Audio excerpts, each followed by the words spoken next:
Sir మొన్నటిదాకా అయితే only Pawan కళ్యాణ్‌కి సంబంధించి పవన్ కళ్యాణ్ ఒకళ్ళు మనకి వాళ్ళే తెలుసు. మొన్న రీసెంట్‌గా చూసుకున్నట్టయితే 'ప్రకాష్ రాజ్' గారి ఫోటోస్ బయటకొచ్చాయి. దాంతో పాటు 'శ్రీయారెడ్డి' అవ్వచ్చు, లేకపోతే మిగతా వాళ్ళు చాలామంది ఉన్నారు. కానీ 'ప్రకాష్ రాజ్' వర్సెస్ 'పవన్ కళ్యాణ్' అనేది పొలిటికల్ స్క్రీన్ మీద ఎప్పుడు ఒకళ్ళు రైట్ అంటే ఒకళ్ళు లెఫ్ట్ ఆ టైప్‌లో ఉన్న పరిస్థితి. అంటే దానికి సంబంధించి ఇంపాక్ట్ కూడా అసలు చూడాలి ఏం జరుగుతుంది వీళ్ళిద్దరి మధ్య సీన్స్ ఆ టైప్‌లో ఏదైనా ఆసక్తికరంగా ఉండే అవకాశం ఉంటదా? ఆసక్తికరంగా అంటే అభిమానులు కొంత 'ప్రకాష్ రాజ్' ఎందుకున్నాడు ఈ సినిమాలో అని మాట్లాడుతున్నారు గానీ, ఆ! అంటే 'ప్రకాష్ రాజ్' చేయాల్సిన క్యారెక్టర్ కాబట్టి 'ప్రకాష్ రాజ్‌ని' అప్రోచ్ అయ్యి ఉంటాడు. ఆయన చెయ్యను అని చెప్పే పరిస్థితి కాదు. హ్మ్. చేద్దామని చేసుంటాడు. 'పవన్ కళ్యాణ్‌తో' ఆయనకి పొలిటికల్ ఏరియాలో డిఫరెన్సెస్ ఉన్నమాట వాస్తవమే. హ్మ్. ఇప్పుడు 'సత్యరాజ్' గారు ఆ సినిమాలో చేశాడు 'హరిహర వీరమల్లులో'. ఆయన కూడా పవన్ కళ్యాణ్‌ని విమర్శించాడు గదా! అక్కడ మురుగాకి సంబంధించిన కార్యక్రమంలో. అవును. ఈయన చేసిన ప్రసంగం మీద ఆయన క్రిటికల్‌గానే స్పందించాడు. హ్మ్. స్పందించాడు. ఇది కరెక్ట్ కాదు అని కూడా చెప్పాడు. కానీ 'హరిహర వీరమల్లులో' ఉన్నాడాయన.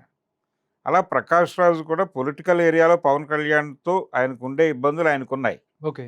అది ఓపెన్‌గానే మాట్లాడాడు. చాలా మందికున్నటువంటి ప్రధానమైన ఇబ్బందేంటంటే పవన్ కళ్యాణ్‌తో ఇతను కుదురు తక్కువ వ్యవహారం అనేది ఒక జనరల్ ఒపీనియన్ ఉంది. హ్మ్.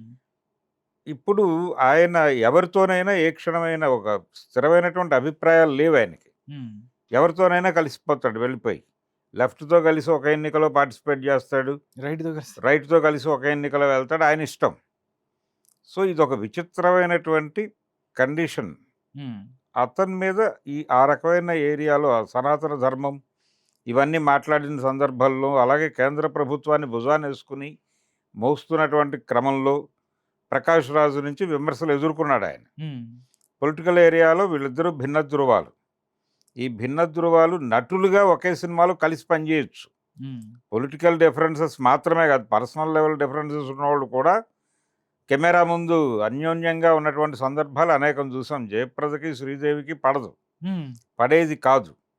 అయినప్పటికీ వాళ్ళు సడెన్‌గా షాట్‌లోకొచ్చేసరికి నిజమైన అక్క ఆవిడే, నిజమైన చెల్లెలు ఈవిడ అనిపించేటట్టుగా నటించి షాట్ ఓకే అనంగానే వీళ్ళెళ్ళిపోతారు.